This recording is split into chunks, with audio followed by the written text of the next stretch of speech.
Hello అండి, నా పేరు సందీప్ అనాలిసిస్ 27 ఛానల్కి అందరికీ స్వాగతం. ఈరోజు మెయిన్ టాపిక్ వచ్చేసి సోమవీర్రాజు గారికి ఎమ్మెల్యే కోటాలో ఎమ్మెల్సీ పదవి అనేది ఇచ్చారండి. దాని గురించి మనం మాట్లాడుకోబోతున్నాం. చిన్న రిక్వెస్ట్ ఏంటంటే దయచేసి నా ఛానల్ని సబ్స్క్రైబ్ చేయండి. సబ్స్క్రైబ్ చేయడం వల్ల నేను కొత్త వీడియోస్ అనేది మీకు ఎంబడే పెడుతున్నాను కాబట్టి మీకు అప్డేట్ అనేది వచ్చేస్తుంటుందండి. దయచేసి నా ఛానల్ని సబ్స్క్రైబ్ చేయండి. టాపిక్లోకి వెళ్ళిపోదామండి. బేసిక్గా ఫస్ట్ వచ్చేసి తెలుగుదేశం జనసేన మాత్రమే ఎమ్మెల్సీ పదవులు అనేది పంచుకునే ప్రయత్నం అనేది ఉందండి. లాస్ట్ మూమెంట్లో బీజేపీ అనేది ఎమ్మెల్యే కోటాలో ఎమ్మెల్సీ పదవి అనేది చంద్రబాబు గారిని అడగడంతో ఇవ్వడం అనేది జరిగిందండి. ఎందుకు అంటే ఇంతకుముందు పొత్తు కుదిరినప్పుడే కొన్ని స్థానాలని ఆటోమేటిక్గా ఒక షేర్ అనేది బీజేపీ అనేది అధిష్టానం అనేది అడగడం అనేది చంద్రబాబు గారిని జరిగిందండి. కానీ ఈ ఎమ్మెల్సీ పదవిలో బీజేపీకి ఇవ్వాలనేది తెలుగుదేశం అసలు అనుకోలేదండి. కానీ ఏదైతే బీజేపీ పార్టీ వచ్చేసి ప్రెషరైజ్డ్ పెట్టడం వల్లనే తెలుగుదేశం పార్టీ అనేది ఒక స్థానం అనేది ఇవ్వడం అనేది జరిగింది. అదే కాకుండా చాలా వరకు ఇంతకు ముందు వచ్చేసి వాజ్పేయి గారు అండ్ అద్వానీ గారు ఉన్నప్పుడు తెలుగుదేశం పార్టీ ఎంత చెప్తే అంత తీసుకునేటోళ్ళండి. అంటే వాళ్ళు ఎన్ని సీట్లు ఎమ్మెల్యే సీట్లు ఎన్ని ఇచ్చినా, నామినేటెడ్ పోస్టులు ఎన్ని ఇచ్చినా, అలాగే వచ్చేసి ఎమ్మెల్సీ కోటాలో ఏ పదవి అయినా కానీ ఎంత ఇస్తారని తీసుకునేవాళ్ళు. ఇప్పుడు బీజేపీ అధిష్టానం అనేది సీరియస్గా ఉంటుందండి. సీట్లలో కానీ దేంట్లో అయినా పోస్టులలో కానీ అన్నింటిలో కూడా సీరియస్గా ఉంటుంది. ఏదైతే పొత్తు కట్టుబడి ఏవైతే ఇస్తామన్నారో దాన్ని సీరియస్గా అడిగి మరి తీసుకుంటున్నారు బీజేపీ అధిష్టానం అనేది. అది సీరియస్గా ఇప్పుడు జరగడం వల్లనే సోమవీర్రాజు గారికి ఇప్పుడు ఎమ్మెల్యే కోట ఎమ్మెల్సీ అనేది రావడం అనేది జరిగిందండి. అదే కాకుండా బీజేపీలోనే చాలా మంది ఏం చేశారు అంటే సోమవీర్రాజు గారికి ఇవ్వాలని ఎవరు కూడా ప్రతిపాదన అనేది చేయలేదండి. ఎందుకు అంటే సోమవీర్రాజు గారు బీజేపీలో ఉన్న వాళ్ళకి ఎవరికి నచ్చరు. ఎందుకు అంటే చాలా వరకు సోమవీర్రాజు గారు వచ్చేసి ఆర్ఎస్ఎస్ ఐడియాలజికల్ ఉన్న వ్యక్తి అండి. 40 ఏళ్ల నుంచి పార్టీలో కష్టపడి ఉన్న వ్యక్తి. అలాగే వచ్చేసి పార్టీ సిద్ధాంతాన్ని తీసుకెళ్లే వ్యక్తి సోమవీర్రాజు గారు. చాలా వరకు బీజేపీలో ఉన్న వాళ్ళు చాలా మంది ఎవరు అంటే తెలుగుదేశం నుంచి కొంతమంది, అలాగే వచ్చేసి వైసీపీ నుంచి కొంతమంది, వీళ్ళు ఉన్నారు. అంటే బీజేపీని ఎదగనీయకుండా ఎప్పుడు కూడా వేరే వాళ్ళతో తీసుకెళ్లే ప్రయత్నం అనేది ఎక్కువ చేస్తారు. తెలుగుదేశం కూటమిలతో అలాగే అలయన్స్లో తీసుకెళ్లే ప్రయత్నం అనేది చేసే వాళ్ళే ఎక్కువ మంది ఉన్నారు.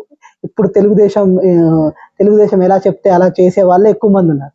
బీజేపీని సొంతంగా ఎదగనీయొద్దు అనే ఉద్దేశంతోనే వీళ్ళందరూ కూడా బీజేపీలో జాయిన్ అయిన వాళ్ళు అండి. వీళ్ళందరూ కూడా టికెట్లు కూడా బీజేపీ ఈసారి వాళ్ళకే ఇవ్వడం అనేది జరిగింది చాలా వరకు.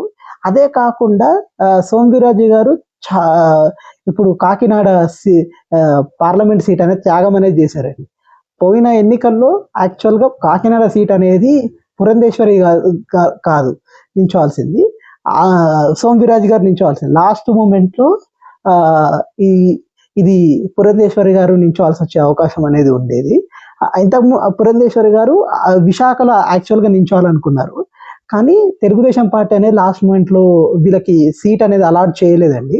అందుకే ఇప్పుడు కాకినాడలో నించోవాల్సిన పార్లమెంట్ స్థానంలో నించోవాల్సిన అవసరం అనేది వచ్చింది పురంధేశ్వరి గారికి. దీన్ని కూడా త్యాగం చేయడం వల్లనే బీజేపీ బేసికల్గా సోమవీర్రాజు గారికి ఇచ్చారు. అలాగే వచ్చేసి బీజేపీ సిద్ధాంతాలని పూర్తిగా తీసుకెళ్లే వ్యక్తి సోమవీర్రాజు గారు. అంటే ఈ పదవి ఇవ్వడం వల్ల పూర్తిగా కూడా బీజేపీ ఐడియాలజీని తీసుకెళ్లే వ్యక్తి అండి సోమవీర్రాజు గారు. వీళ్ళు బీజేపీలో ఉన్న వ్యక్తి ఎవరైతే ఆంధ్రప్రదేశ్ బీజేపీ వాళ్ళు కూడా ఎవరు కూడా ప్రతిపాదన అనేది చేయలేదు. బేసికల్ సోమవీర్రాజు గారి పేరు చేయలేదు.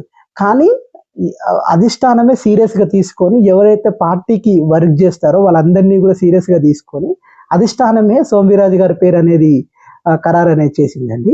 అదే కాకుండా దీన్ని ఆపడానికి కోసం తెలుగుదేశం కూడా పూర్తిగా కూడా గ్రౌండ్ లెవెల్లో వాళ్ళ మీడియా ద్వారా ప్రయత్నించడం అనేది జరిగింది. గ్రౌండ్ లెవెల్లో చాలా వరకు దీన్ని వ్యతిరేకించారండి తెలుగుదేశం లీడర్స్ కానీ చాలా మంది. ఎందుకు అంటే తెలుగుదేశాన్ని వ్యతిరేకించిన వ్యక్తి సోమవీర్రాజు గారు. ఎందుకు అంటే సోమవీర్రాజు గారు ఎక్కువ శాతము తెలుగుదేశాన్ని బీజేపీ ఎదగపోవడానికి ఆంధ్రప్రదేశ్లో కారణం తెలుగుదేశం అనేది బలంగా నమ్మే వ్యక్తి సోమవీర్రాజు. అతన్ని ఎలా తొక్కేయాలని చాలా వరకు ప్రయత్నించారండి. చాలా వరకు ఎక్కడైతే ఇప్పుడు పురంధేశ్వరి రావడానికి కారణం కూడా తెలుగుదేశం వాళ్ళే. సోంబీరాజు గారిని తీసేసే కారణం కూడా తెలుగుదేశం వాళ్ళే. ఎందుకు అంటే విష ప్రచారం చేశారండి మీడియాలలో. ఈయన వైసీపీ మనిషి అని ఇంకా చాలా రకాలుగా విష ప్రచారం చేసి తనని ఆ పదవిని ఏదైతే ఏపీ బీజేపీ పోస్ట్ నుంచి తీసేసే కార్యక్రమాన్ని ముమ్మరంగా చేశారండి. ఏదైతే తెలుగుదేశం మీడియా, తెలుగుదేశం పార్టీ కూడా. అలాగే వచ్చేసి ఇప్పుడు ఎన్నో కుట్రలు జరిగాయి. వేరే వాళ్ళకి ఇవ్వండి, మేమైతే సోంబీరాజు గారికి ఇవ్వద్దు అనేది బహిరంగం కూడా చెప్పే ప్రయత్నం అనేది తెలుగుదేశం లీడర్స్ అనేవాళ్ళు చెప్పారు. కానీ ఎక్కడైతే బీజేపీ అధిష్టానం అనేది సీరియస్గా సోంబీరాజు గారికి ఇవ్వాలి, ఎందుకంటే సోంబీరాజు గారే 40 ఏళ్ల నుంచి పార్టీ నమ్ముకొని ఉన్న వ్యక్తి అనే ఉద్దేశంతో సోంబీరాజు గారికి ఇవ్వడం అనేది జరిగింది.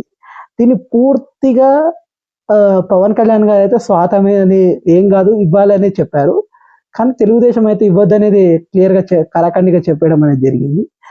దాన్ని విష ప్రచారం అనేది మీడియాలో అనేది ఆటోమేటిక్గా చేసేసినా కానీ లాస్ట్ మూమెంట్లో చంద్రబాబు గారికి గత్యంతరం లేక సోంబీరాజు గారికి ఇవ్వడం అనేది జరిగిందండి. నా ఇన్ఫర్మేషన్ కానీ మీకు నచ్చినట్టయితే దయచేసి నా ఛానల్ని సబ్స్క్రైబ్ చేయండి, లైక్ చేయండి, షేర్ చేయండి.